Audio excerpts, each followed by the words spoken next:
Well, good morning. Hope you're all doing well. So we're back at it again with another ICT Twitter space, Shotgun Saturday. And I want to talk a little bit about what we generally focus on here all the time is the psychology, or many times the mental barriers or obstacles that you may encounter or may have encountered, but don't really understand how to overcome them. Today's topic is laying up treasures and keeping the wolves away. When you got introduced to this entire scheme, making money, clicking candlestick charts and indicators flashing on the screen, no matter who it was that got you interested, that moment where you fell in love with the idea or the opportunity of potentially making money, but not going to work for it, seemed very enticing, didn't it? Seemed very, very enticing. And you may have rushed in your pursuit in doing so. And you may have suffered from enticement from influencers, maybe even me. Now, I've done a great deal to try to keep you focused on the things that matter most, but you don't have to have all the materialistic things that come with. You hear that? That's my wife running. She was promising me an uninterrupted hour, and she just ran back into the house, forgot her keys.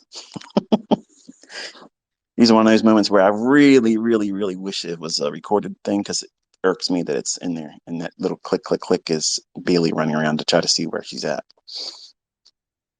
But when we get involved with this industry, I want to say it like this: when I got into it, I looked at it as a way of retiring early, not getting rich. I didn't have that aspiration. I just wanted to have a better life, and I was willing to defer it to a later time in my life. And I know that flies in the face of what's banded about today, where it's like, hey, look, overnight success is how it's supposed to be. And I'm just very gingerly going to remind you that that's really not practical. Can it happen for some? Absolutely. But for the majority, it's not going to be true for most of us. So I believe I came into this with the right perspective starting out. But as soon as you make a nice win, have a winning streak, and you have profits accumulating, that tends to change things. And what you may have started out with in your journey, and what your pursuits were, and the why as to what you're doing it for, and we're going to talk about that, it'll change. It'll morph into things that you may not have really were inspired by in the beginning. It may even fly in the face of who you are as a person or used to be. And even for folks that have not found profitability, and I've seen some of them online, I've seen some of them trying to be mentors, I've seen some of them trying to be traders or live streamers, and some of them, not all of them, some of them aren't really successful, but they talk like they are, or they soon will be. And there's nothing wrong with being positive, but there also is a limitation in terms of presenting it in a capacity that you are something that you aren't.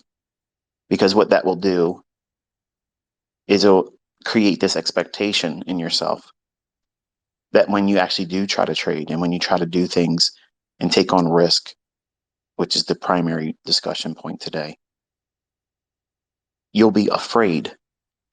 You'll be afraid to take the trades because you've talked a good game. You've talked outwardly in the presence of others. But when it comes time to push the button, when it comes time to manage that risk, to manage your emotions, to navigate the psychological storm. That real money, real trading on the hard right edge of the chart brings with it. So it's the quiet ones. It's the quiet ones that do all their talking in their journals, where no one else is seen, that they cheerlead themselves. They don't beat their chest. They don't brag. They don't do any of those types of things. They just quietly encourage themselves in the solitude of their journal, where it needs to stay. When we look at this industry, there's a verse. Uh, There's treasure to be desired and oil in dwelling of the wise, but a foolish man spends it up. What does that mean? Well, I'll apply it to trading. Okay, it can be used in a myriad of things, but I'm going to apply that saying to what we do as traders, how we go into the world of speculation for profit, and how we many times lose sight of what it is that we're trying to do. For me, it was trying to retire early. I was wanting to retire at 40, and things change over the course of my career and how I came up, just like it's going to change for you. But it's important for you to identify what is a low-hanging fruit objective for you. Now, I'm not saying sell yourself short in terms of your life, what would be viewed as successful or not successful. But unfortunately, social media, Instagram, you know, YouTube, the influencers' effect on individuals. And I would have been very easily wrapped up in all this stuff too.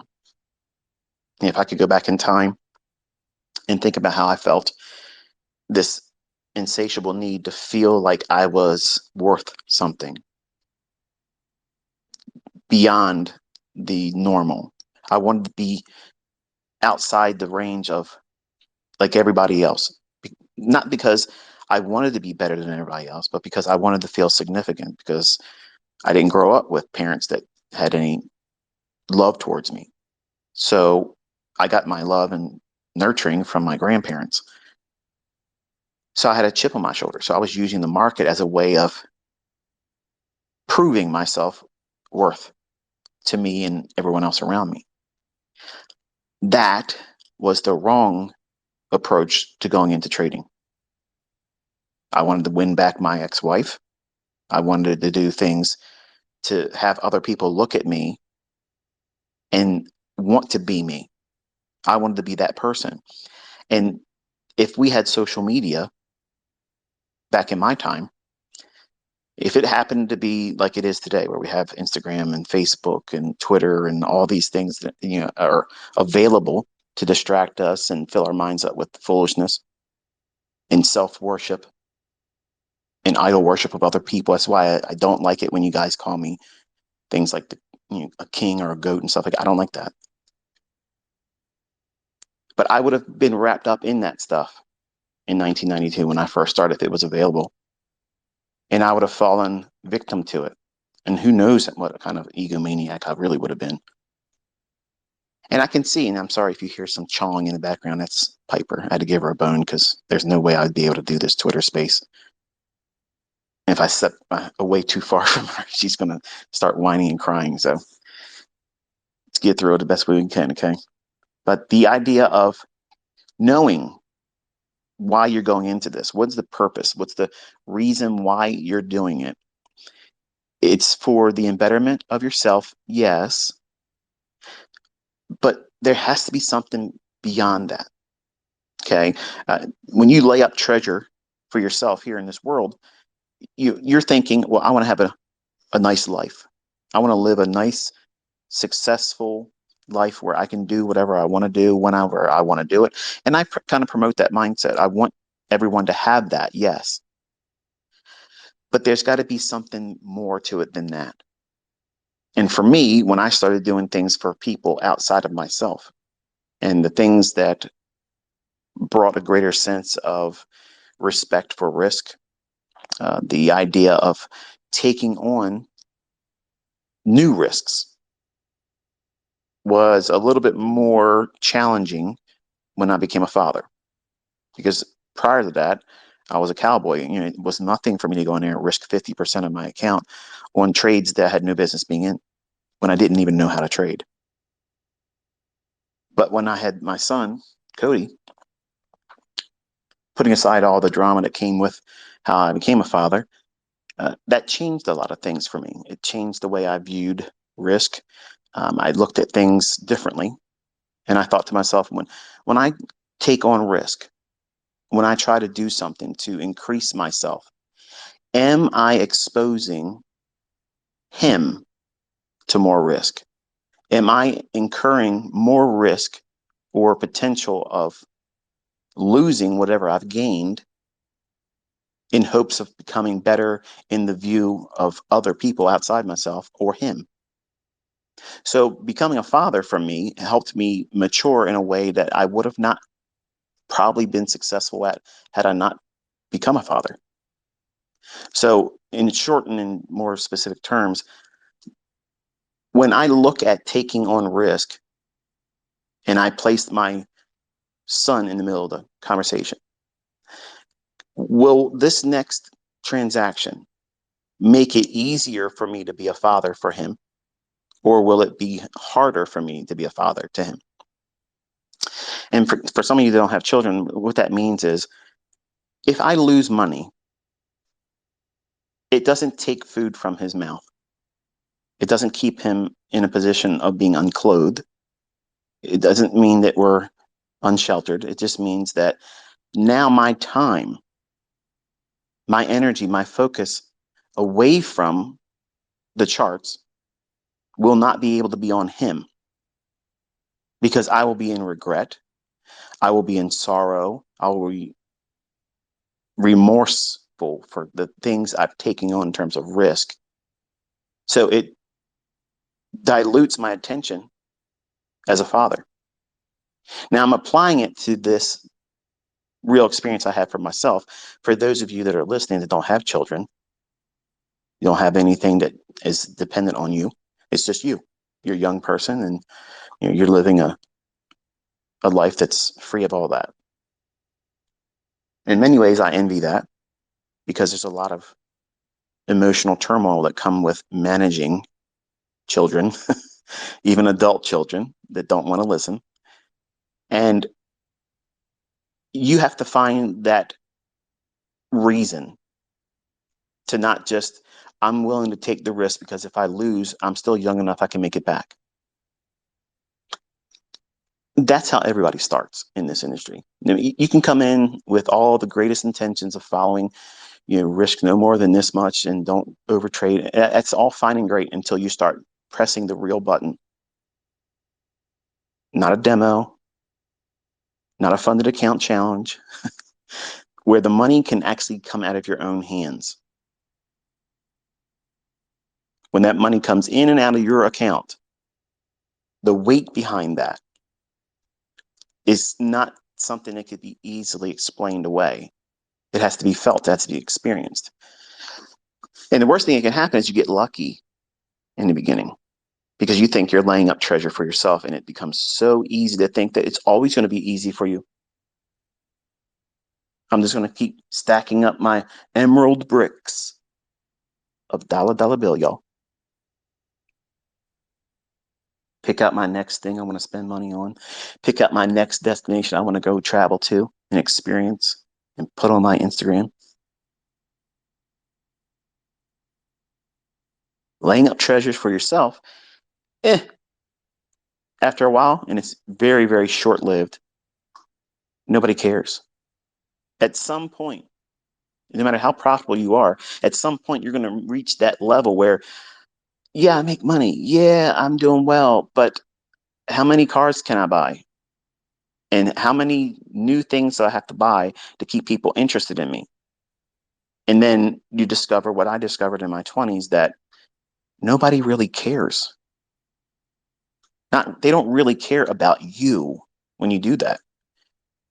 They're living vicariously through your decisions and what you show. And they think to themselves, because they're spending time chasing and pursuing you because you're doing that, they're Their concern is not about you.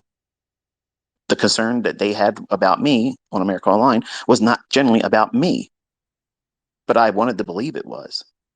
And the people that do this, they want to be looked up to. They want to be worshiped. They want to be idolized. Those things carry you only so far. And at some point, no matter how good you are, it stops satisfying. And when it stops satisfying you and you no longer get that, well, return on your investment, and you start seeing the diminishing returns. No matter what you do, and no matter what you try to do over the top, spending money, showing this and showing that, it won't bring you any satisfaction. It won't really entice any of your followers or people that look up to you, and you'll become bored in their eyes, or boring rather, and you will become bored by what it is that you're doing. And the long and short of it is that's all the wrong things. You're laying up treasures for yourself here. That's Piper. Hold on one second. I'm sorry. It's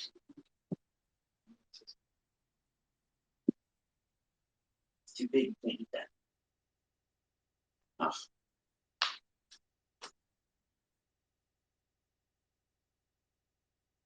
See that?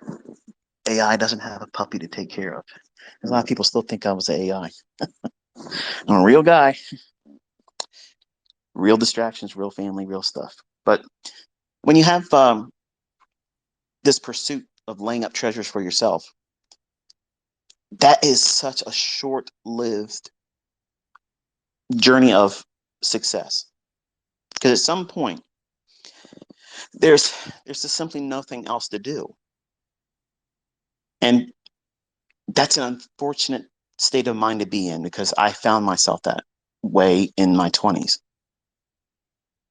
And while it's easy for me to go out there and show that I have lots of money and I can earn lots of money and I can create new business ventures and partnerships and do all kinds of things, open up new mentorships, and I'm not doing it. I told you I wasn't. My pursuits, my why I'm doing anything going forward is for the treasures I'm laying up for my family. I want to create memories for them. I want to create memories for myself. And I've robbed myself of that. And it's easy to get caught up in the success. I have lots of students that are making lots of money now, and they're finding success in what they're doing, and they feel good about themselves. And I'm so thankful that they've had that experience.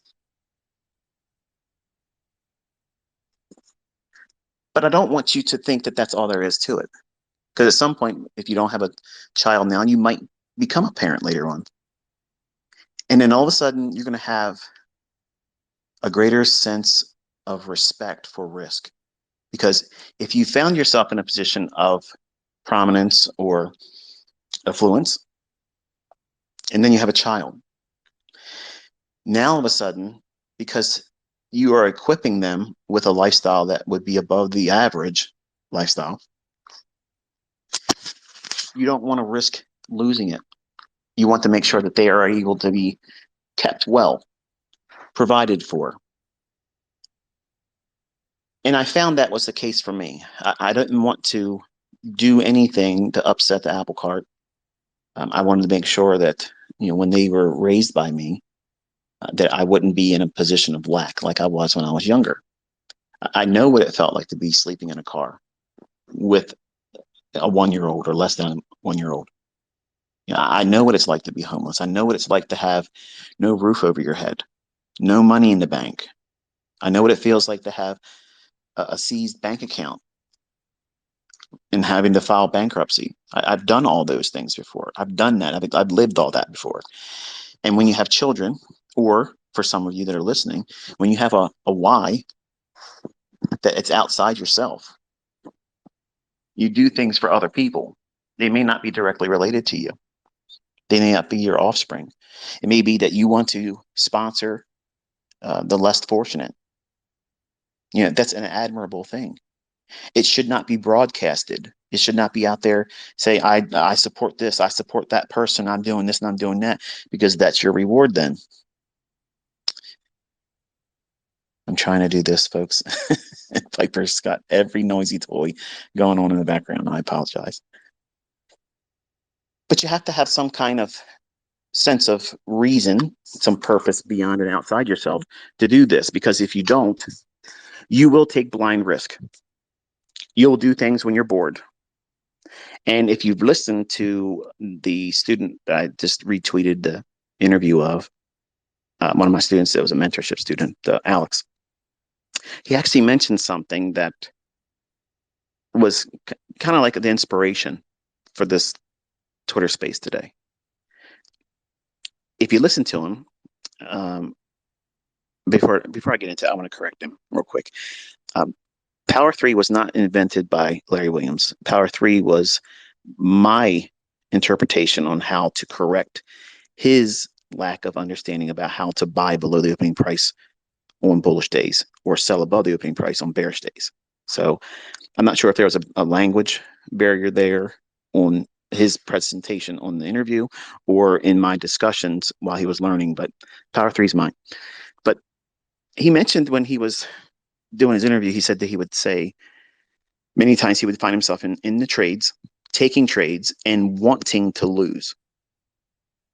Now, I'm sure when I heard that, I was thinking right away that there's going to be people, trolls, many of them, would love to pounce on something like that.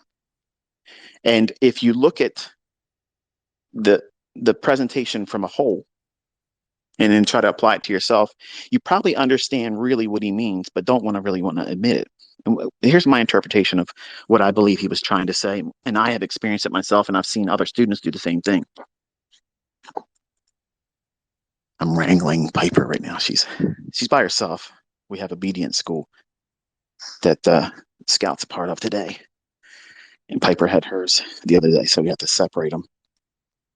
Puppies from the same litter, they have to be managed differently because they'll build a bond between them and they'll isolate Bailey. And then becomes problematic. But back to Alex and the mindset issue that he mentioned. If you look at the point in the conversation that he had with the funded company,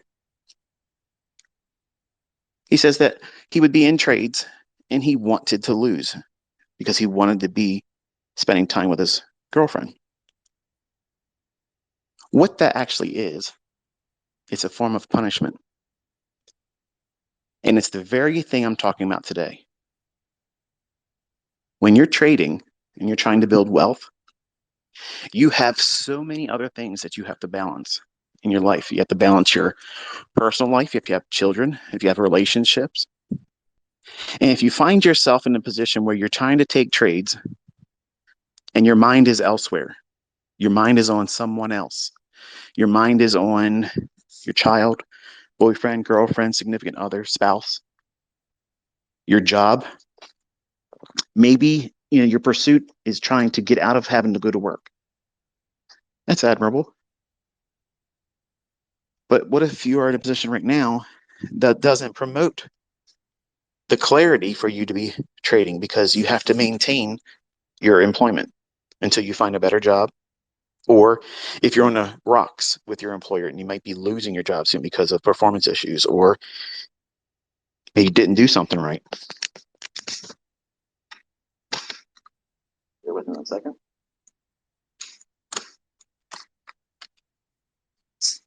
We're going to hear a little bit of nature now. I got to give her some running room.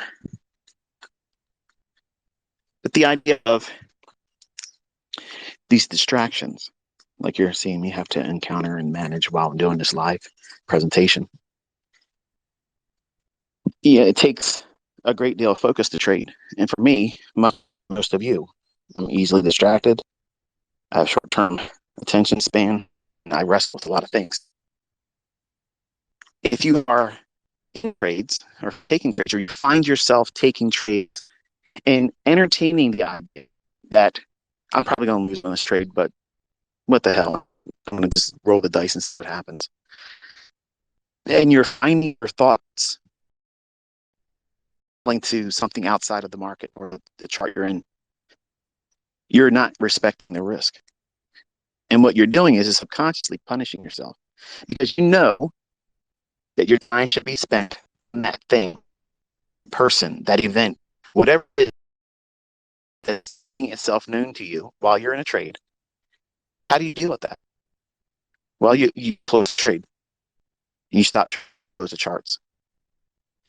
But I'm beneath the spread. I'm in drawdown. The trade isn't in my favor yet.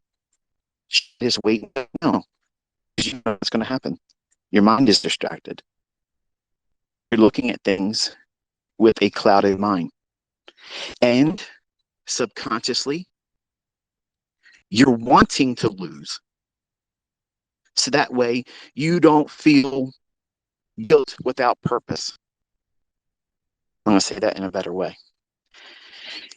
You want to make sure that you don't lose sight of the importance of that thing that's distracting you, that person, that thing that you should be doing, other than sitting in front of that chart, taking that trade. That's the more weightier matter. But your impulsiveness, the gambler, they're in the driver's seat. And or he or she wants to build up treasure for themselves instead of building up treasure for something outside of yourself. For Alex, if you're listening, if you find yourself thinking like that, stop, don't trade.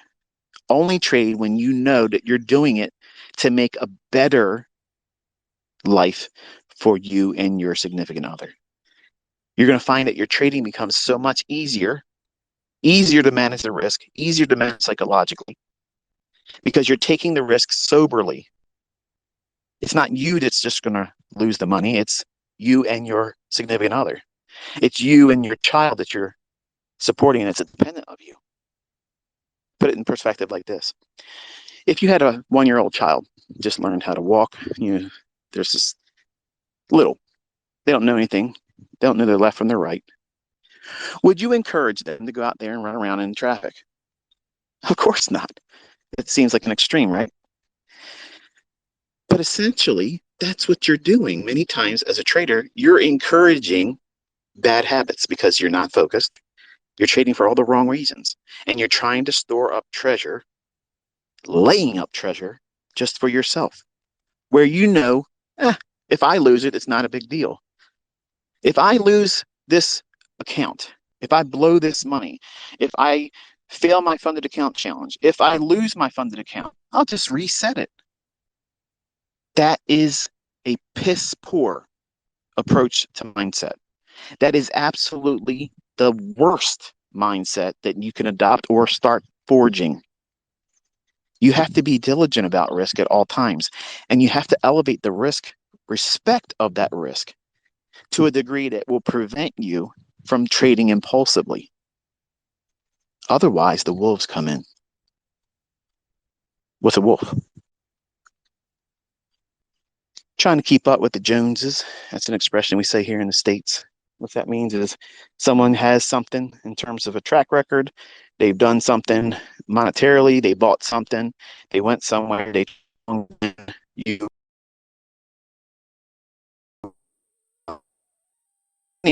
clap issue is wolf.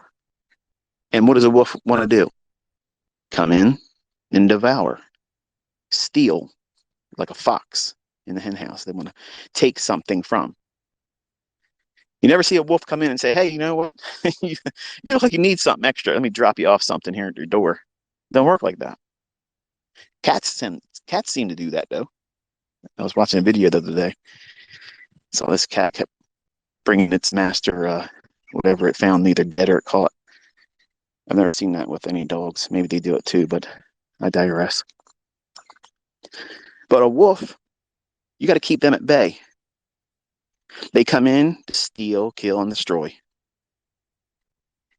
They steal your purpose for what you're doing it for. Because it's great having a desire to become better. There's nothing wrong with that. It's nothing egotistical about it. It's not greed that you want to be better than you are right now. It's not greed that you want to have more than you have right now. That is not greed. Greed is having more than enough and not appreciating it. That's greed. A wolf is fearful. That's a fearful thing. If you were in a woods and you saw a large wolf in front of you, I don't care who you are, whether you had a firearm on your side or not, that scared the shit out of you. If it's gnarling its teeth at you and it's ready to jump on you, okay, you're going to respect that risk. And that's what happens when you start doing things outside yourself. And that's what you need to be prepared to deal with, that level of risk and managing it. When you have a sense of purpose above and beyond yourself, you're now accountable to no one but you. It's easy to manage the risk, but when you're accountable for yourself and something or someone else, there has to be a greater appreciation for risk. If you don't manage that risk appropriately and you do all the wrong things, try to get a trade to feel better, you aren't spending the time you're supposed to be spending with your family, but your impulsiveness, the gambler's in the driver's seat, and you're in front of those charts. I've been there. I have done damage that I cannot replace on an emotional level with my own kids, with my wife, that I can't replace that time with. And when I talk to you about these things, and these asshats are in my comment section saying he's railing about stuff about his family, nobody cares about that. You're a broke ass person. It's never going to be anybody. You're never going to amount to shit. But you're going to leave comments from somebody that's already lived it and has learned the lessons painfully. So that way you, a broke ass that won't listen to good sound reason logic, to keep yourself from making the same mistakes that I have. That's a wolf. These people out here that try to give you financial advice and they're fucking broke. They're broke. They're working still, and they're going to tell you how to manage wealth. They're not wealthy themselves. They have no idea how to become wealthy. Not having even made it that threshold yet. That's a wolf. You got to keep them at bay. Keep them at bay. See, a wolf, the only thing about themselves. I'm not thinking about myself. I'm not thinking about myself right now. I'm talking to you, strangers that I'm not going to shake the hand of. We're not going to share a meal together. We're not going to be at a pub having a drink somewhere. But I know my voice carries far now. And some of you may listen to other people say things about what it is I teach, and you might be discouraged or maybe even doubt things. Well, you're seeing a live account. You've seen things called beforehand. You're seeing students that are coming forward. And don't think that I'm trying to discourage anyone. I have certainly more to see. Saying that because it's more impressive for me as the mentor to see those individuals that could very, very easily humble everybody else out there right now. We're talking tenfold more than what you've seen. And these folks are living their life quiet, appreciative, and not trying to stir up anything. Because that's not why they got into it. They didn't get into this to feel significant. They had a greater purpose of what it is that they were trying to do. Their why for doing it is in and of itself outside themselves. What's a better parent? Someone that's willing to take risks, fly by the seat of their pants, maybe even do things at their job that might get them fired while they have a family to take care of. Or someone that shows up, does what they're supposed to do, and takes no additional risks and does everything with the purpose in mind to provide and maintain the livelihood of their self and their family. Clearly, it's the second. But the second is not attractive right now. That's not logical to anybody right now. That's boring. That's not exceptional. But in fact, it is exceptional. Because most of the things you see online is fake. It's an illusion. You're only seeing that fleeting moment where they did something right. And the lack of consistency, longevity, there's no evidence of that. But you'll buy into the image of it all. If I was a wolf, really a wolf, I could fleece all of you and you'd pay me whatever I want. And I would feed you just enough to keep you going. And I can get way more richer than I already am. It's not my purpose. I'm spending my Saturday pacing around my pool in my pajamas still, walking around in slips and a wife beater, hair uncombed. I ain't brushed my teeth yet, just had breakfast. And I'm spending my time demonetized with you, coaching you, counseling you, encouraging you not to lay up treasure just for yourself. You have to have something outside yourself for the reasons why you're doing it. And if you do that, it becomes a lot easier. You would think, oh no, it's harder to be a parent. I loved it when I was a single parent. I loved it because you know what it did? It forced me to be responsible when I wasn't really responsible. I think if you would have asked me before I had a son if I was responsible, I would then at the time say yes, but knowing on what I know now about myself and really what I was doing at 51 years old, I really wasn't responsible. I was reckless.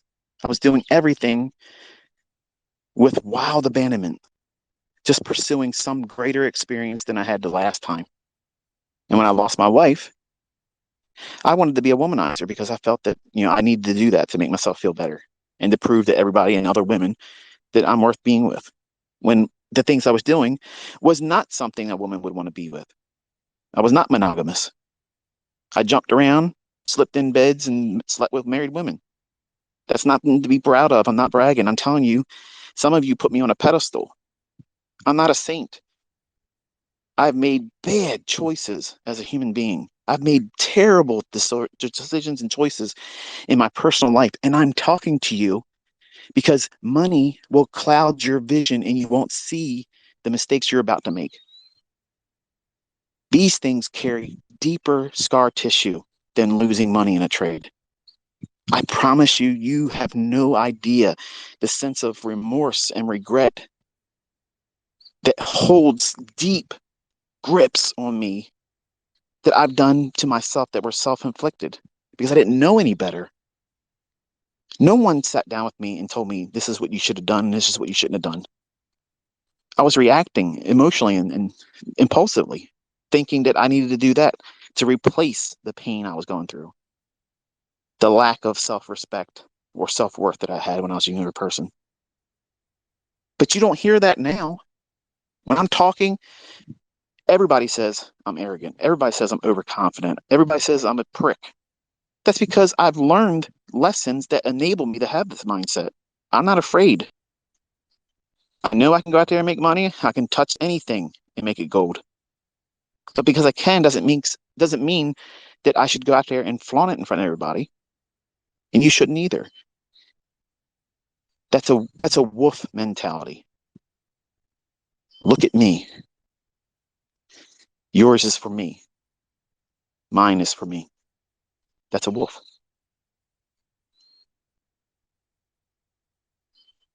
When you look at a lion,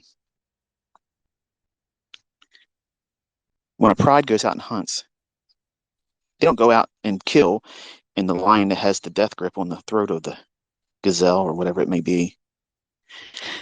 It basically did the kill. The other ones may hold it down, but that kill was by suffocation by one lion. She's got a hold of its throat and waits for it to give up the ghost. They take that meat home. They share it together.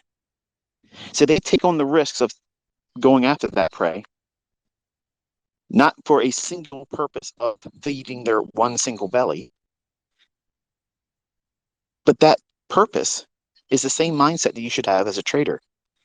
You have to have something outside yourself you're responsible for. I promise you, if you are not doing that, you can tell me, you can show me statements, you can show me certificates where you got funded, you can show me payouts, but I'm going to tell you in the quiet, in the moments where you're by yourself, You're shitting bricks. You're in trades you know damn well you shouldn't have been in, hoping that it pans out in your favor. You're doing so many resets that the public doesn't even know about.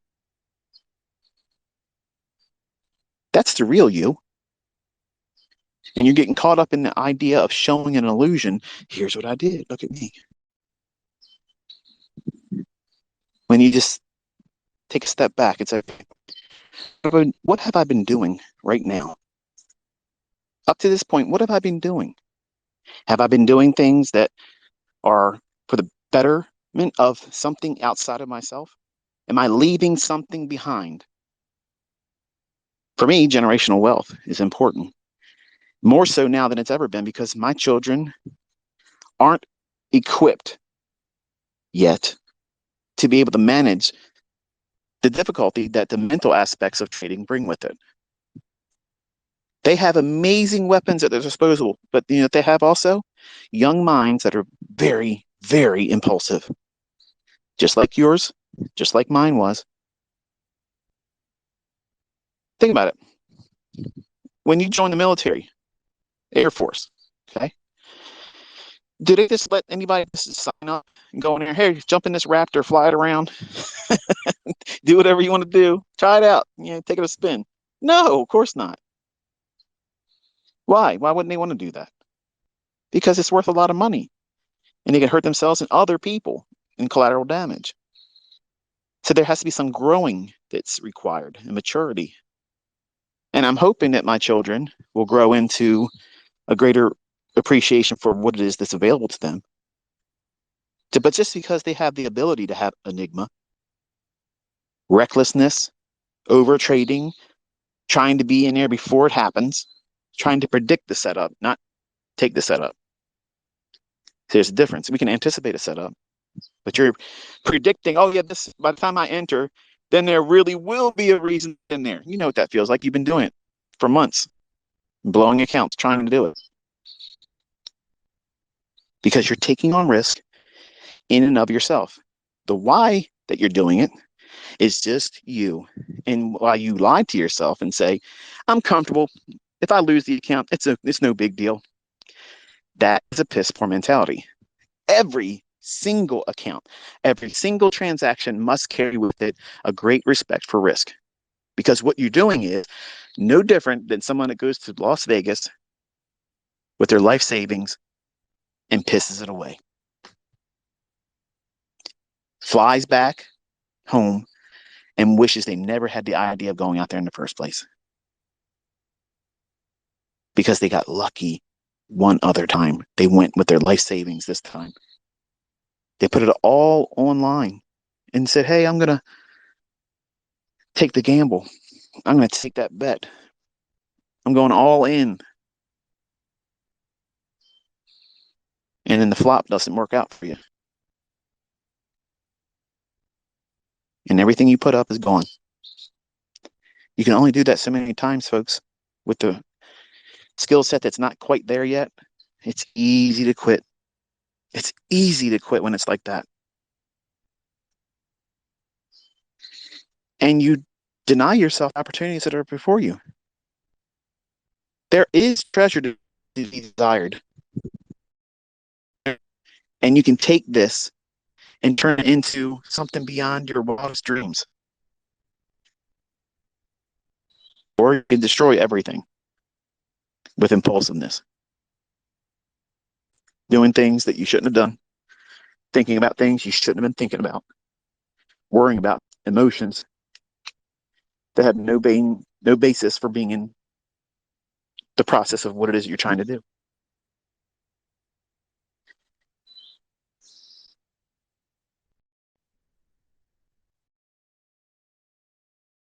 Empty scout. I have an iron fence around our swimming pool, and she's still small enough to go through the rails of my fence. So they've never gone through it before, but she just discovered that she can do it. And the look on her face when she came back in, she's like, "Oh, I can get out of here." And then she saw me. She's like, "Oh, crap. Dad caught me." Yep, Dad saw it. So I want you to think about how this is applicable to you. Because if you are a rebel, if you are a cowboy gunslinger out there that, hey, I'm going to gunsling with the best of them, and I'm the best right now until the best shows up in front of you. And if it on your back, oh, whatever. It was fun. I'm living my life pedal to the metal, full bore, never slowing down. You might want to take some inventory and change some things because this game is won by the long game, not the short game. Take a step back for a second. Step out of yourself. Present this entire industry right now as it is as a TV show. What do you see? Get rich quick. All you have to do is pay the reset. It's not your money you're losing. But the fuck it ain't. It is your money that you're spending on those resets and can't get funded or can't hold on to the fund account once you get it.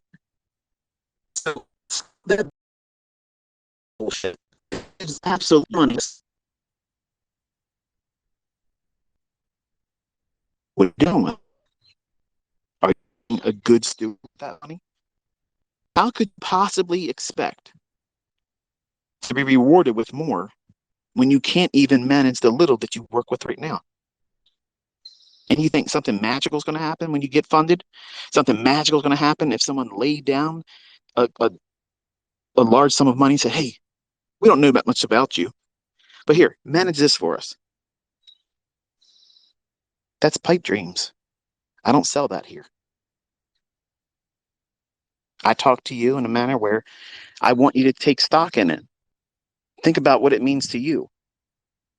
What does it mean for you to have a greater sense of risk when you have the perspective outside yourself, not just, oh, if I lose money, it's no big deal. But if you lose money and you have someone that you're depending or that is dependent on you, that is entirely something altogether different. See, trading after you read a book, watch some ICT videos, and go to this person's workshop or whatnot, you have the inspiration, but you don't have the mindset. Mindset has to be forged. You know how here's how you get the mindset. Through losing your ass. That has to happen. That has to happen. Every success story, every single one of them has had a ass that has been chapped. They've learned something. They looked at it from a different perspective after losing. And some of you think that you're going to just walk through here, waltzing through, like everybody's going to part ways, let the man go through, and adversity isn't going to lay a hand on you. Drawdown ain't going to visit your house. Losing trades, that's a foreign language. We don't speak that around here. Until it does happen. And all of a sudden your ass gets twisted. Oh my goodness, they're changing the algorithm. What the hell is this? This candle was supposed to be a fair value gap. They didn't respect it. Look at this. This was supposed to be buy side liquidity. They ran it. Now it should go the other way. And it just kept going up. Hello. Welcome to the real game.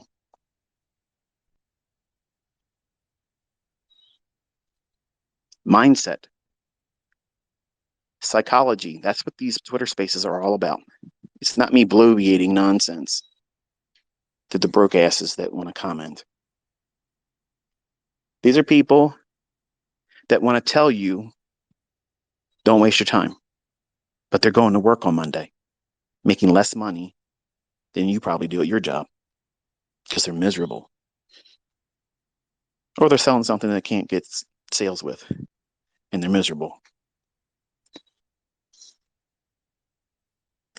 I wish, and this is not me giving myself self-love here.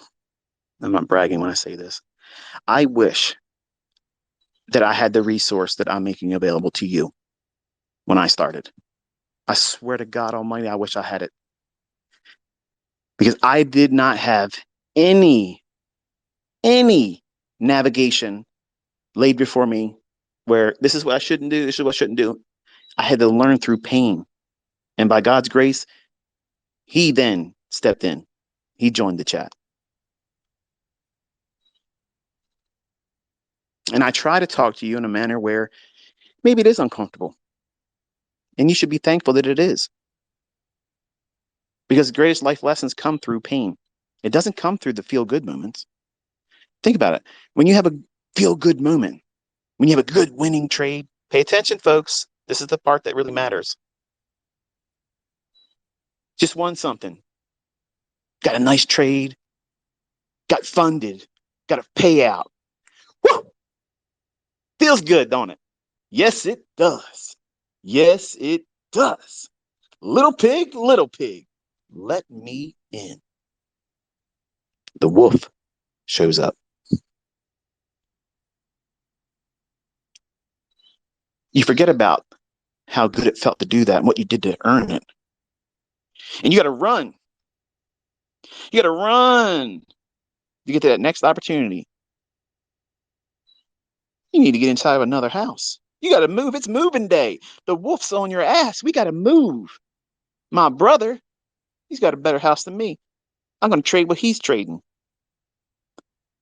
You might get success. You have that feel good moment. Oh man, everything I'm touching is just working. I'm a trader. I'm a natural. Little pig, let me in. Once again, that wolf shows up.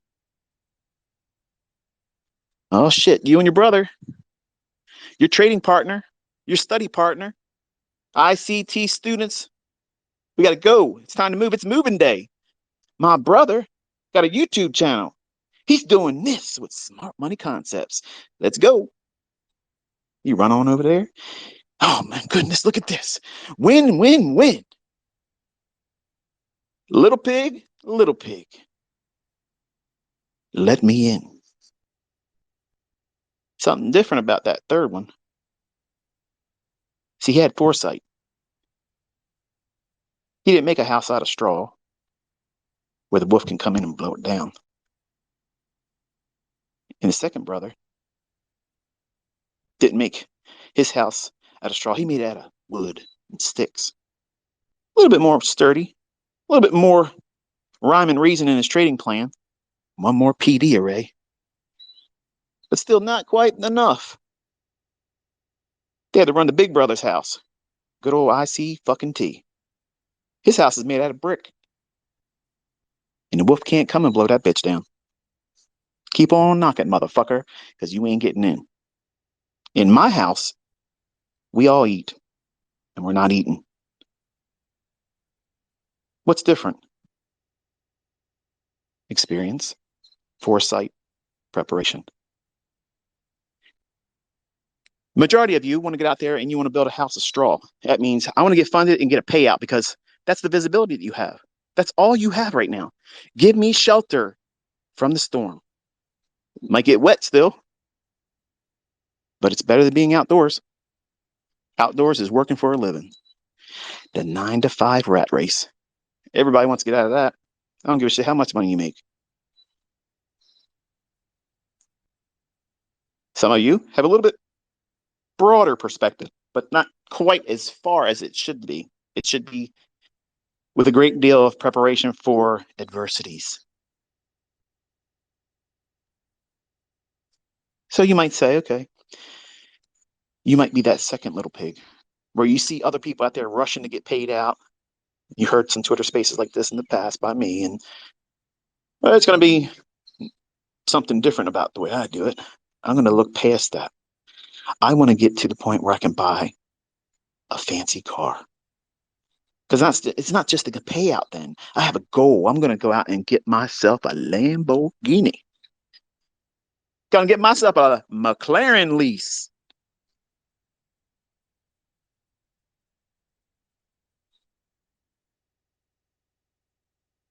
The wolf's at the door. So you're creating bills without the trust in knowing that the providence and safeguarded income that is absolutely available to someone that has a well-written, well-generated trading plan and money management strategy and has already made preparations for adversities. That's the person that went through the full year with no real trading. That's the person that did all the back testing, finding their own model, learning what it is that's going to cause them to be reckless. And they're building their house with brick because they know there's wolves out there. They know that the rain's coming and storm will beat against that wall and beat against that roof. And they want to make sure they have a sound structure around them, a mindset that is at peace, not trading impulsively because they want, you want. I used to be a wolf. Now, I don't eat lamb and I don't eat pork. I want you to do well. I want you to thrive. I want you to succeed. I want you to have everything that your heart's desire. But I don't want you to lose sight of the costs that's going to be associated with it. And never lose sight with the adversity that are looming out there that you think that you're going to be the exception to. It isn't going to touch you. It isn't going to happen to you. When you build your trading plan and you risk the amount of money that allows for imperfection, even when you see yourself doing well in the future, do not take exaggerated risk. And the easiest way that you can start forging that mindset now is having some measure of accountability that is outside you. It doesn't mean go to your spouse who doesn't support you right now, that thinks what you're doing is foolishness. Can you imagine? I mean, my wife sees the fruits of all this stuff. And still, I can tell you with great honesty, if I told her back then, hey, this is what I'm going to do, and I'm starting out, because I was doing this already before I met her, she would have shot down everything. And it would have pissed me off. I probably would have got rid of her. She's very, very opinionated. And that would have affected me mentally. So God's perfect timing, he brought us together after I was already established. Some of you might be looking at the idea of this presentation thinking, it sounds like nursery rhymes and bullshit. Yep, it went right over your head. You ain't going to be successful. You want the secret weapons, but you don't want the user's manual. You want to go out there and blow your fucking heads off, messing around, trying to be Wyatt Earp, and don't want to understand how to do it safely. What keeps you in the game long enough to get what it is that you're seeking after? See, that third pig built a house of brick with a good, strong foundation. And I teach with that mindset. I want you to learn properly. Can I go out there and throw some Mickey Mouse shit together just to sell some coursework and make some fast money? Absolutely. Absolutely. But I also know human nature. 99% of you are going to be in a rush. You're not going to follow rules. Even my own private mentorship students, I'll lay down some instructions on them. Very plain. And it's amazing how many of them ignore the plain text of do this, don't do that, or you're disqualified. And they don't listen. And they've been with me for years. They actually paid me. Is it me mentoring them poorly, or is it them themselves not following instructions? It's them themselves not following instructions. So if I'm going to do this, if I'm going to mentor, if I'm going to teach, I'm going to pour myself into it. And I'm going to do it exactly how it needs to be done. I'm not out here trying to get the, well, approval from any of you. I live this. And you're seeing students that are courage enough to go out there and make themselves known and the fruits thereof. I could say, hey, look, all my students that are profitable, since you have respect for me, you know, answer all those people out there that have things bad to say about me and what it is that you spent time and money learning. Go out there and show them what for. I'm not a weak little minded bitch. I don't need that. And they don't need to do it. But some people are just built differently. They just want to go out and do it. Because, like me when I was younger, I have a chip on my shoulder. I need to prove self worth. Because you don't know what it feels like to be a child that your own parents don't want nothing to do with. And one of them had to threaten the other one's life just to make sure that you were born. That's some heavy shit when you put it on you. So I spent my life building something in me to make my parents understand that that shit didn't stop me. I didn't grow from the same vine they did. I cut myself off. I planted myself here. And all of you are my fruit. I'm living for all of you. What am I getting paid right now? There's dozens of people out there I'm doing right now you're listening to. And they're going to put it on their YouTube channel and they're going to monetize it. And folks, if you're doing that, I don't care. Pay your bills. I don't care. But I'm not monetizing it. I could. These are all things I could be putting on my YouTube channel. And yes, I might drop some F words once in a while, but as long as it's not happening in the first 30 seconds, they won't demonetize it. I do this for a reason. I want you to understand that I'm investing my time. I'm investing the wisdom that I gained over hardships in the hopes that you'll appreciate the fact that I could be doing something else on my fucking Saturday mornings. I could be doing something else besides this, where I'm not getting paid to do this. Not getting chump change from YouTube, $25,000, $28,000 a month. You already saw I can do that in a week. Real money.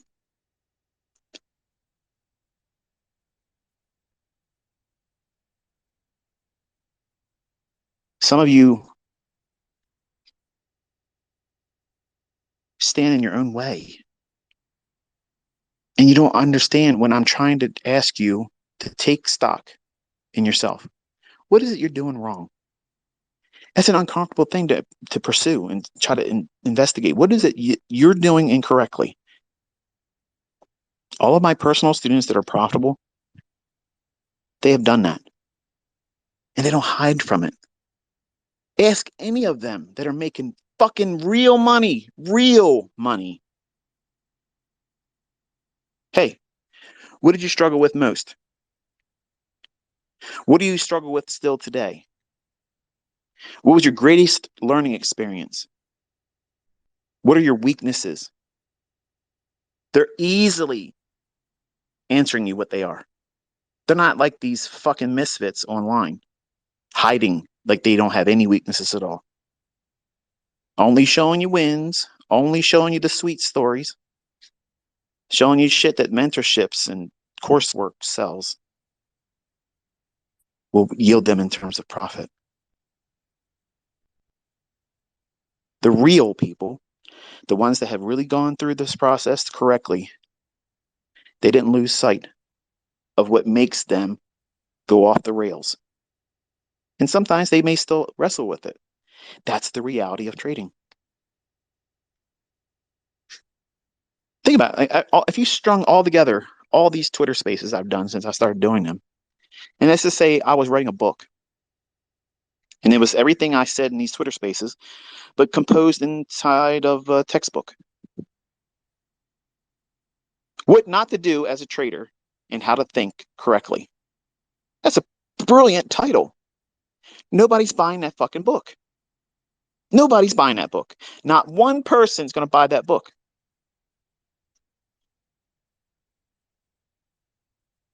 How to learn to trade with a demo account over 12 months. Nobody's buying that fucking course. Nobody's buying that book. Nobody's watching that playlist.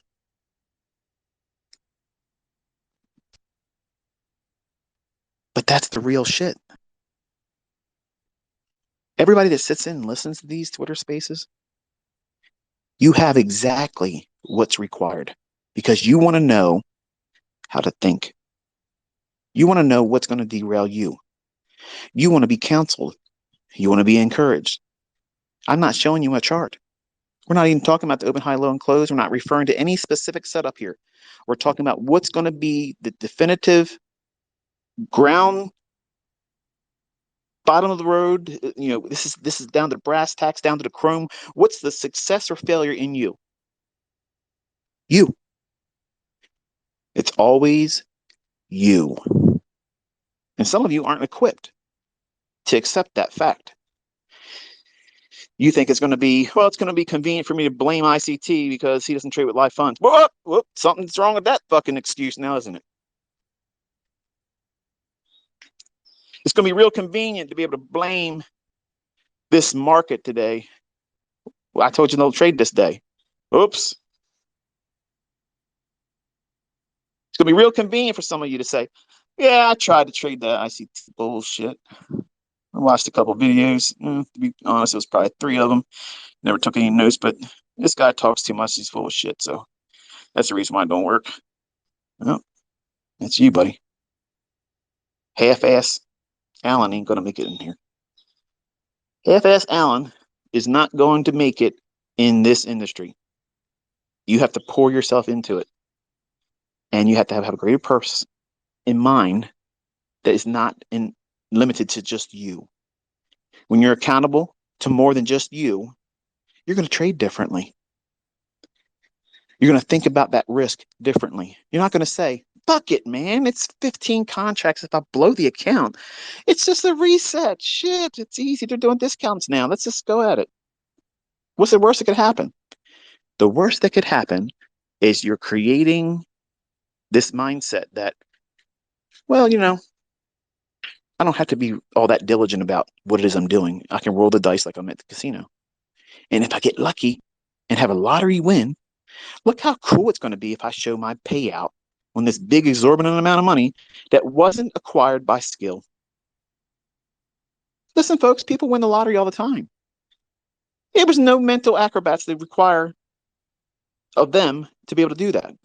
They foolishly spent their fucking money on this dumb shit, and the chances of that happening were so next to nothing, but yet it happened for them. And I knew a person. His name's Butch. Stop it. Piper's going after me. Get off me, girl. Come on now, stop. It's one of these high dollar slips. I don't want them all tore up. Hear that? Materialism. Stop it, girl. This guy was a block layer, laid brick. And he probably had about 3 teeth in his whole head. Bald. Drove around with a trash bag duct taped over his passenger side window for years. Never replaced it. He had a young girl working at a laundromat in Middle River, little blonde hair girl. She was the attendant. And obviously he's too old for her, and he's probably dirty old man mentality. He would go in there and play on their little slot machines, and illegally they would pay out, if you won. That happens a lot in the bars and stuff around here still today. But they got to trust the clientele that's being paid out. And he was one that they could trust that if he did it, he'd get paid out. You're not making much. In fact, he's probably spending more money than he was actually getting out doing it. Long story short, he went up and said, I want to get a scratch off. And the girl that he had the fancy for said, no, Butch, the big gain tonight is $30 million. And took his dollar bill. Instead of buying the scratch off, this young lady processed the fucking winning ticket. And he cussed her. And the very next day, he's on the shoulders of Max Waite, which was his boss, carried around on the news. He's $30 million rich. What the fuck? Exactly. And the first thing he went out and did was bought himself a Ford Mustang, a green, ugly ass fucking convertible Mustang with a tan top. How fucking stupid. That's new money for you, though, folks. Oh, shit, I just made $30 million on a lottery win. Let me go out to the dealership, tell them, here's the proof I won, because they'll do that. And they gave him the shittiest looking fucking Mustang I've ever seen in my life, and everybody in the neighborhood laughed at him. So what'd he do? He went out and got himself a Corvette convertible, red. I was envious as shit. That was pretty. That was pretty. That red would look good, and I don't like red. Still, everybody complained and said, dude, what the fuck's wrong with you? You just made $30 million. You're buying that? Just like some of y'all. You made all this money selling mentorship, ICT, and you got these little ass Chevy Corvettes.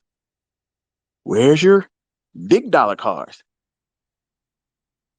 Well, if you know anything about Maryland, the roads around here, you just can't drive these really, really low profile cars without tearing them up. And Chevys, their Corvette, that's my dream car. I was wanting that all my life. And I've been a Corvette man all my life. So he trades his Corvette in and gets himself an orange burst Lamborghini. Ooh, pretty, pretty, pretty fucking wide too. And got it stuck inside the Taco Bell drive-thru. Tore up the fucking rims, had to get pulled out by a wrecker. How about that? New money. New money. You think that's stupid? He traded in once he got his rims fixed. Got a Ferrari. And didn't get the vibe that he was hoping for it. Traded the Ferrari in for the same fucking Lamborghini that he gave up, that he replaced the rims for. Now, what is that? That's Little Pig #1. Straw house. Chasing shit that means nothing. You know what he ended up doing? Still going in that laundromat. I think he got $13.5 million because he did the cash option. I would have done the annuity. And still bet on that fucking little poker machine that wasn't going to pay him anything. What did he really want? He wanted that girl. And you know what? He got her. Took her to Atlantic City. They stayed up there a couple times. And not to be crude, but he hit it and quit it. I've seen her in recent years. She's a mess. And he's been to Atlantic City. He's been to the local casinos here. And you're probably saying, what the hell does this got to do with anything? This is what some of you are thinking like. And if you get these big payouts, you're going to act just like this guy. He spent and wasted millions of dollars in casinos trying to get more. You're not satisfied with $13.5 million? $13.5 million, friends. Listen, you're set for life. You're done. You're done. If you manage it appropriately, your family can live off of that once you're gone. I'm not aware where he's at today because we're talking about something about 10, 12 years ago. Actually, you know what? My son Caleb is. No, we're talking about something 24 years ago. Man, good grief. Time really flew. I don't know where he's at today. I don't know if he has any money left or not, but he's chasing that moment, that feel good moment. And that's what I was talking about earlier. Thought I lost track, didn't he? No.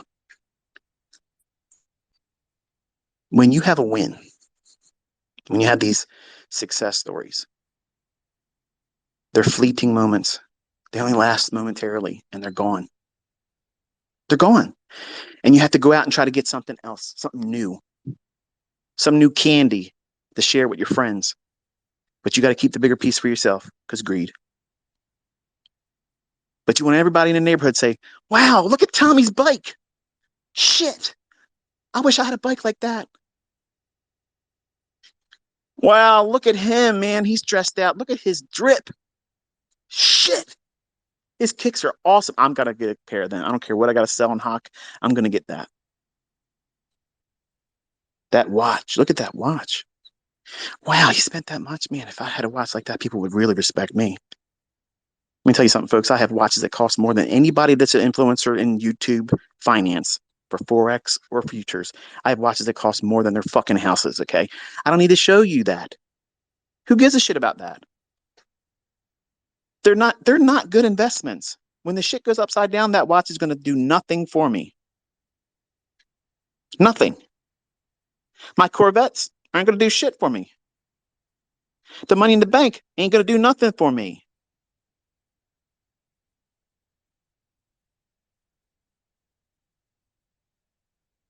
Your greatest lessons are going to be through pain.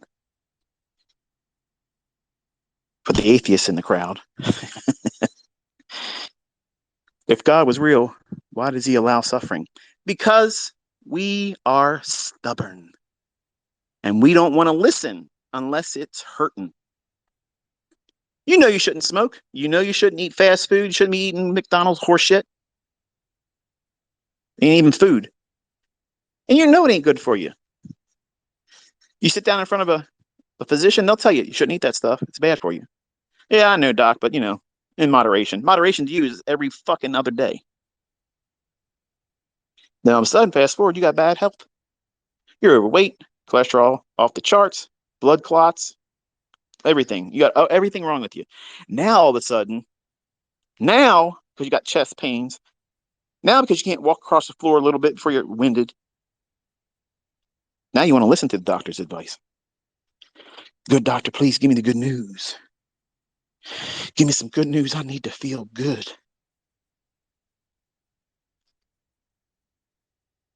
If you listen to that physician and somehow turn your health around, what are you going to remember most? You stuffing your face with that poison, calling it food, and convenience? Or are you going to remember this doctor saved my life and caused me to make a change in my lifestyle? Pain. Pain. Nobody wants to exercise. Nobody wants to change their diet until they have a heart attack. Nobody wants to do things differently. I'll stop drinking and driving if I ever get in an accident. Something bad happens. Some of you just need that kind of drama before you pay attention or think about the potential risks. But are you going to drive your car drunk with your kid in your car? Are you going to willfully go out and get yourself in a position where you can get drunk, knowing that you're going to drive your own child around with you? If you're sane, you would never make that decision. But if you're by yourself, you don't have any accountability to anyone. You're going to do what many people do. They get out and get inebriated, self-medicating themselves because they hate their life. They've made their choices in life and they're too lazy to change. I mean, hey, it is what it is. And you go and you drive drunk. You might get lucky. You might get home safely one time. You might not. I have family members that are gone now because of drunk drivers. But those life choices have painful consequences, and they are the most impactful learning experiences. You never learn anything by wins. You never learn anything by the sweet, sweet savor of profit. It's always taught in drawdown. It's always learned in loss. That's why suffering is permitted. Spare the rod, spoil the child. Your best learning comes from getting your finger burnt when you touch that pot. Your parent told you, don't touch that, it's hot. What's that mean? Oh, yeah, now you know. Now you know. Welcome to fuck around and find out. Population increased by 1. That's the reason why suffering exists. And you should not be hateful or spiteful when you have losing trades because there are opportunities for you to improve. You're in drawdown. I counseled someone that sent a tweet. I'm so disgusted with myself. I lost 50% of my account in the last few days trying to do something, this and that and the other thing. Well, what's the rule around here? We don't piss and moan. Pissing and moaning are for failures. You want to be a failure? Do that. because all your attention, your energy, and time is being devoted to something that's not going to yield any fruit to you at all except for rot.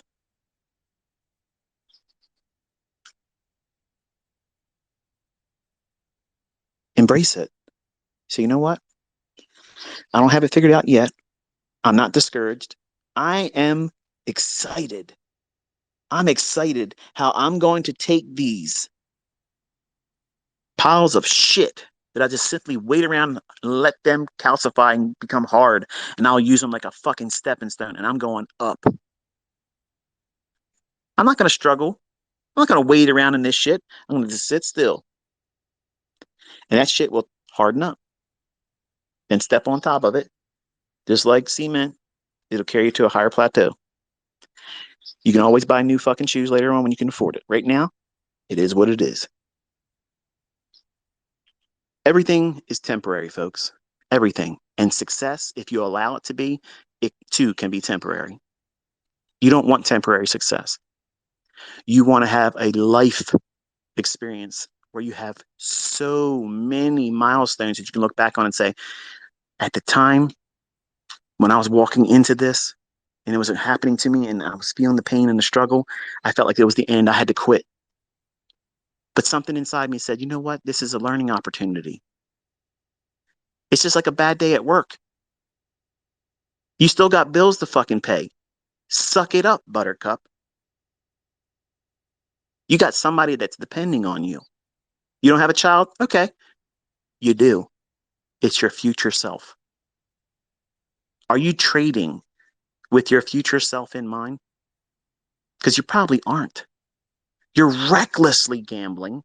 You're trying to do Mickey Mouse shit and then bitching about, well, you're getting cartoon results. That's what you're doing. You're out here looking at people trying to be icons in the industry, and they're all comic strips. They're comic strips. They're fucking cartoon figures, okay? These people have no wisdom. They have no experience in being successful long term, but they're going to be your source. You're going to draw from them like a well, and the water's tainted. They're lying to you. They're giving you piss poor advice, and they're giving you the image routine, hoping that that'll distract you long enough so you can keep them getting paid. I want to see what you all do. I want to see how you live, whose lives you impact, what you do with it once you're there. I enjoy doing this, but I have the latter part of my life to sit back and observe what my students do with this. How do you live your life? Do you live your life like an asshole? Are you a pillar in the global community where you're not trying to be all about you? Are you making an investment in other people's lives? Are you impacting other people's lives in a positive way? That's why I'm doing this. I know all the things I have in this world is bountiful. I'm blessed. I'm absolutely blessed, Father. I'm so thankful that you favored me undeservingly. I did not deserve any of these things. I did not deserve to be chosen to have this understanding. And many times I fall on my face as an advocate for him because I don't have the ability to control myself sometimes.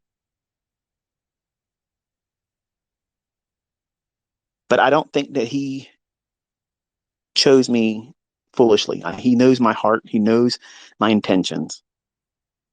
And when I talk to you this way, in a manner, in a capacity that is not yielding anything monetarily to me, it's not giving me anything except for peace of mind knowing that I've instilled in you experience, wisdom, life experience that unless you go through these painful events, you may not be of the mindset that see it as a learning experience. It could be the ticket out of here and you don't ever want to do it again. That wasn't for me. I took lots of breaks and I called it quitting.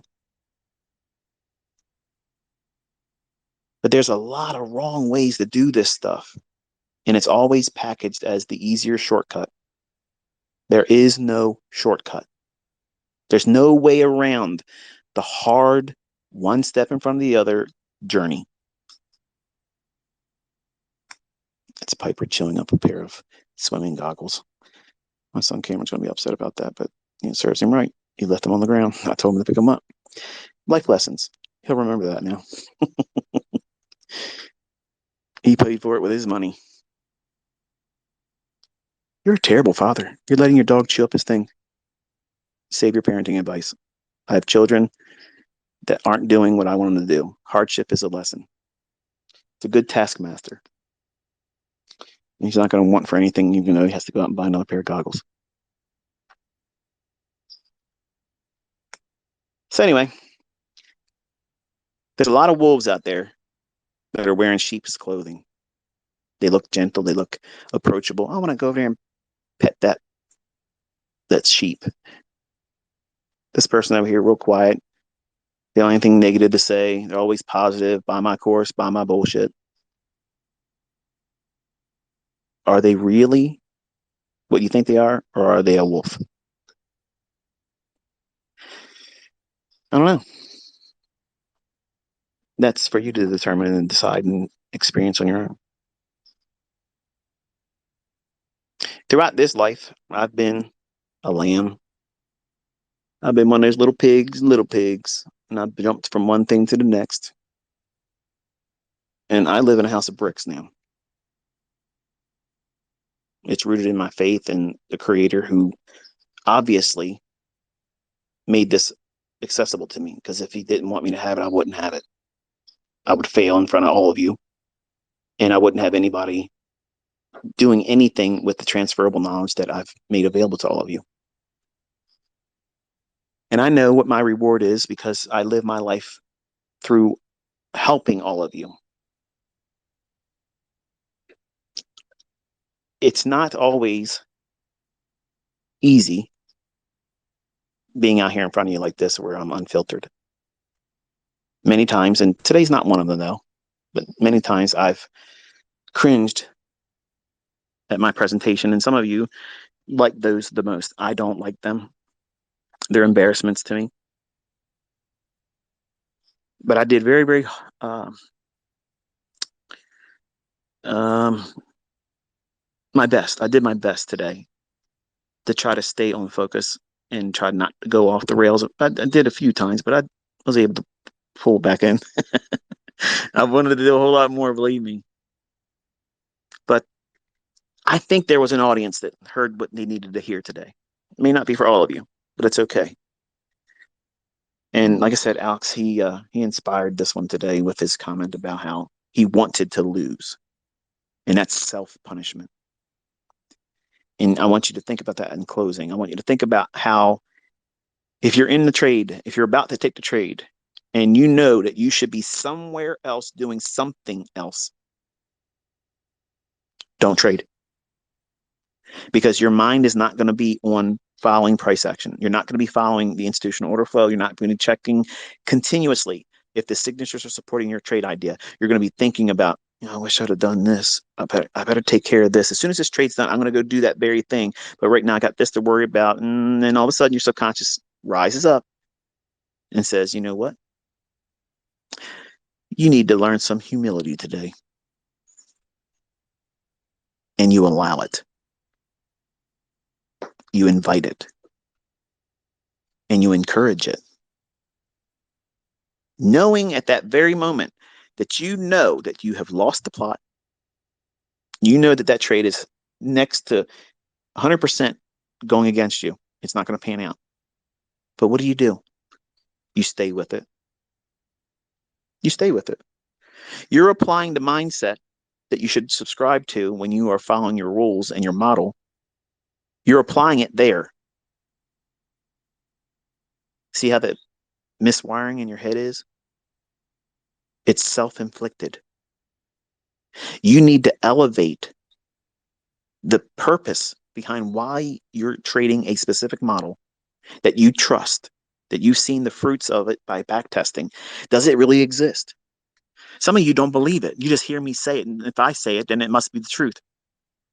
And I'd always challenge all of you, don't believe what I say. Go into the charts and see it for yourself. Because once you see it, no one, not anyone, is going to be able to convince you otherwise. And that is strength. That's not just confidence. That is strength. That's power. You can tap into that anytime.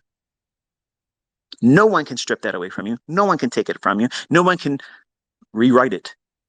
They can't discount it. They can't replace it with some other Mickey Mouse horse shit, indicator based horse shit that doesn't make any fucking money long term. Gimmicks. We don't have them here.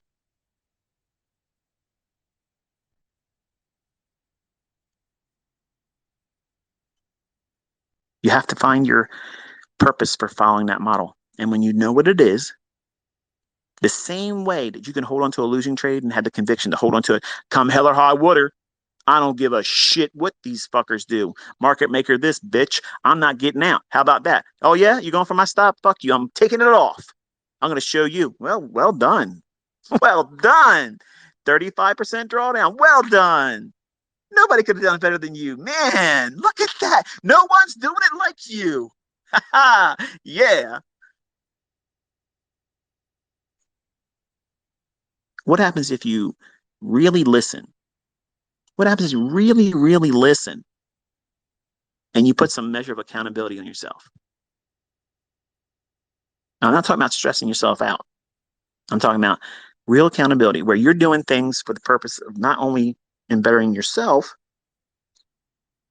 but something outside yourself. It could be a relative, it could be a spouse, it could be a relationship, girlfriend, boyfriend, could be a niece or nephew. My one niece, she's in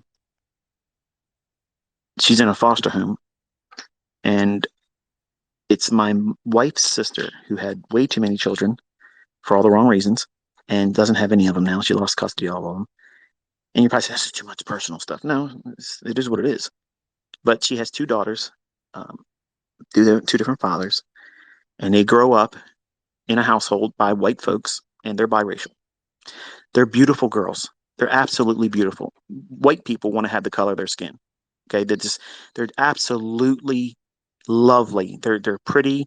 They're well behaved, but their parents had no interest in them. So we were going to take them both in, and she chose to go with one of her friends. Her friends at school's parent adopted one of them, and the younger of the two are with their grandparent. The older one, she is about to graduate high school and start college.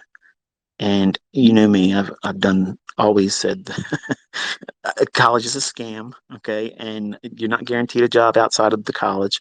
I'm a living testimony to that advanced and extracurricular activity in terms of education, and even with the high GPA, it still didn't do well. So none of that stuff is promised, none of it. And you all think that that's a barrier for you to not to try to trade. Oh well, nothing's guaranteed, and you might lose your money. You might, yeah, everything's a potential risk. You might die on your way to work tomorrow or Monday or whatever it is. God forbid. Nothing. No man is promised tomorrow. You aren't. I'm not. But my niece, I told her when I bought the 2019 Corvette, I told her, I said it was in June of 2017. It was a company lease that I've since paid off. But I took her for a ride in it. I told her, I said, listen, when you get out of school, as long as you have not done anything foolish with your life, don't get into the drugs, don't get hemmed up with some boy, don't be getting pregnant, don't be doing those stupid things that most people do at your age. If you get to that point, I will get you your first car, and I'll help you if you want to go to college. If you want to do that, that's fine. But don't make any poor choices with your life early on. Well, she graduates next year. She got a really high GPA. She's in sports. She's a beautiful young woman. And I can't wait to invest in her because I want her to have every advantage. I was hoping that we could adopt her, but you know, friends are friends. And I guess if you have a friendship that's started with the younger ages and the lower grades, it becomes like a sisterhood type thing. So she chose there. For the most part, they've done all well. They don't live very lavishly, and I've been wanting to do a lot of things for her, but because if I did that, I would feel obligated to do that for the other kids that they have, and I don't really like their father. Not that he's done anything to her, but I can't wait for her to get to that point because I'm going to have her set up. She's going to be having every advantage given to her. That's what I'm talking about. Have something that you're accountable for outside yourself. It's easy to find that. Go out and find somebody that is in need of something. You want to learn how to trade really, really good? Find someone that you're going to invest 30%. Yeah, 30% after taxes. You're going to invest in them to acquire something for them. But don't let them know about it. That doesn't build entitlement mindset in them. And when you have it together for them, you bless them with it. You have no idea what that feels like. That sense of purpose, that sense of accomplishment, it feels so much better than just you making money in trades. It doesn't make any difference. It makes no difference at all. None. When you compare it to this, I was making over $560,000 a week when I was doing my mentorship. That shit don't feel like nothing compared to going out and buying someone their groceries when we're in the grocery store. You can see, you read them, their face. They don't have the money to pay for that stuff right now. And you watch them as you're walking through. I'm like a shark going through the aisles. And I'm looking for that person. Every time I'm there, I'm always looking for that person. Somebody in there, I'm going to read them. And their face, you can see on there, they're talking to themselves, whispering. They see the sticker price on something. Box of baking soda. This is what most recently happened. A box of baking soda. Folks, think about that. That's nothing. That is nothing. Cigarettes cost more than that stuff. This woman picks it up, looks at the price, and shakes her head and puts it back. Now, I don't know what she's wanting to buy that baking soda for. Is it something she really needs? Is she making cookies with it? Is she trying to refresh her refrigerator with it? Is she trying to clean a stove top with lemon juice with it? I don't know. But when they are going up to the register, I'm trying to get myself in a position where I'm ready to be right behind them. That's the purpose. It's not because I'm going there to get milk and bread and all that other stuff, main staples. That's not why I'm there. I'm there to show up just the right time to be an encouragement to them. That's what I'm doing. I'm not bragging. I'm not trying to take my reward from the times I'm doing it. I'm trying to encourage you to do something like this and tell me what it feels like afterwards, because it feels freaking great when you're right behind her and she's up there and she's got her card. You know what I'm talking about. And she's got her head down and she's putting her little pin in, looking at, being looked at by everybody, judging her. Look at you, drain on society. Folks, I grew up on welfare. I grew up on it. My family, I didn't have a lot of money. I know what it's like to have that kind of stuff and need it. And then you come up behind them and you whisper to the cashier, don't let her pay for it. And they cancel the transaction. And then you place that box of baking soda, the biggest box that's on the shelf. And you say, don't worry, it's covered. And they turn around and they start crying. And they look around like it can't be happening.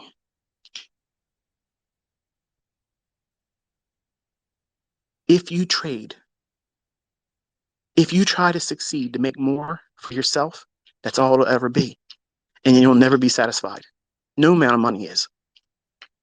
But even the smallest insignificant amount of money that you help someone with at a time when they don't even expect it ever to happen, and you walk into their life right at that moment, you're like an angel to them. You don't think that the Father's going to give you a reward for that? Everything I have down here is nothing. It's nothing. It's all loss compared to what I'm trying to get later on when I'm not in this flesh. If you do conduct your life like this and you try to reach other people's hearts, encourage them, I'm not saying turn them into traitors. I didn't say, hey, look, go to my YouTube channel. It didn't happen. But these people are at their wits' end. They can't make ends meet. What is she doing without that day? What is she trying to put off? Oh, I don't need that so and so. I can afford it right now. And when they grab a hold of you and they squeeze you and thank you, they don't know who you are, but they're so thankful that you stepped in their life at that very moment. Let me tell you something. That, that right there, you tap into that and you want to be successful for things like that, there is no limit. There is no fear because you're going to trade differently. You're going to think about things differently because it's not your money. It's not your money then. You'll be a better steward with it. You'll live a purpose-driven life. And those moments, those last forever. Those moments, she's going to go home. She's going to tell her husband, hey, you ain't going to believe this. You're not going to believe this. I saw how much baking soda was. I couldn't believe it. I couldn't justify spending that much on it. I put it back on the shelf. And this guy comes out of nowhere, pays for the groceries I have in here, and puts a bigger box of baking soda up there and says, it's covered. I would love to be a fly on the wall in that conversation. I would love to be a part of that moment where they share that testimony. And the Lord empowered you, me, whoever else that does these types of things gets all the glory. You're spending it wisely.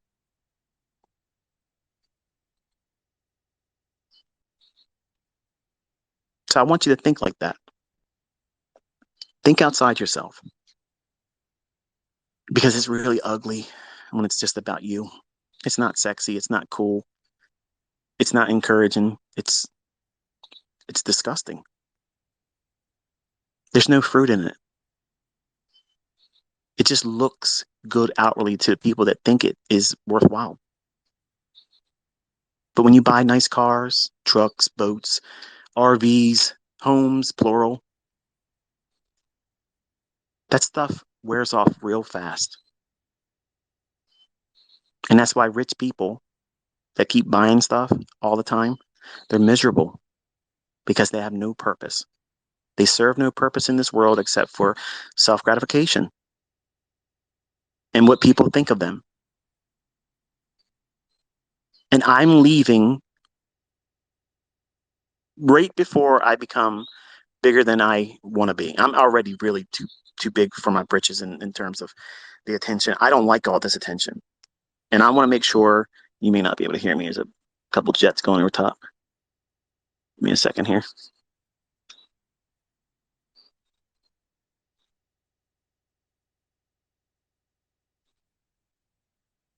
Someone's going somewhere in style. I'll be on the wings that's given to me by the Lord. I'm not going up here no more. But lost my train of thought. Yeah, I want to leave before it gets any bigger than it is. Too many people talk about me, even the supportive perspectives, and I just don't want to be that. I don't want to be that, and hopefully, in November you will all have received what you were wanting to receive from me, and most of you that don't think that you did receive it are the ones that's going to have to go back through the content, the notes that you've taken if you've done so, and do a lot of self reflection because that's what's holding you back. It's not for a lack of trying on my part. It's not for a lack of providing the content. I did not hide it from you. I've laid it out here for you. I've proven it to you. I've shown you with live account. I've shown you with executions, both demo. I've talked about it before it happened. You've seen it. You've handled it now. You don't need any further evidence to go into further investigation for yourself to be able to apply it. But you're going to have to allow yourself the time and give yourself permission to not be able to pick it up right away, because that's normal. It's going to feel complicated for the lazy folks. Oh, it's a perfect excuse for laziness. This is too complicated. It's overcomplication. It's not complicated. But if you want to know why it does what it does, I teach that. If you want to go in and start finding something that gives you setups, I've already done that too. 2022 model, silver bullet. Come on now. You have no excuses. Multiple setups. I didn't give you a one trick pony. I mean, you can apply it to every trading session, any asset, every asset class. It's not limited to any one particular approach to trading. You can apply it to different time frames. You can apply it to whatever. I'm not going to co-sign crypto. It's the only thing I said I wasn't going to do because I don't have experience. Despite the fact that I have students that swear by it, I can't say, hey, because they said so. But in disclosure, I say that, but I have no evidence to support that personally. So therefore, I can't say anything like that. But in stocks, yes. In futures, yes. Commodities, yes. Bonds, yes. Currency futures, yes. Index futures, absolutely. So hopefully you've got something out of this today. Hopefully I've built you up and gave you some things to think about, take inventory in your personal life, and why are you trading? And what is your success for? If it's just for you, don't be surprised why it's so hard. Until next time, be safe.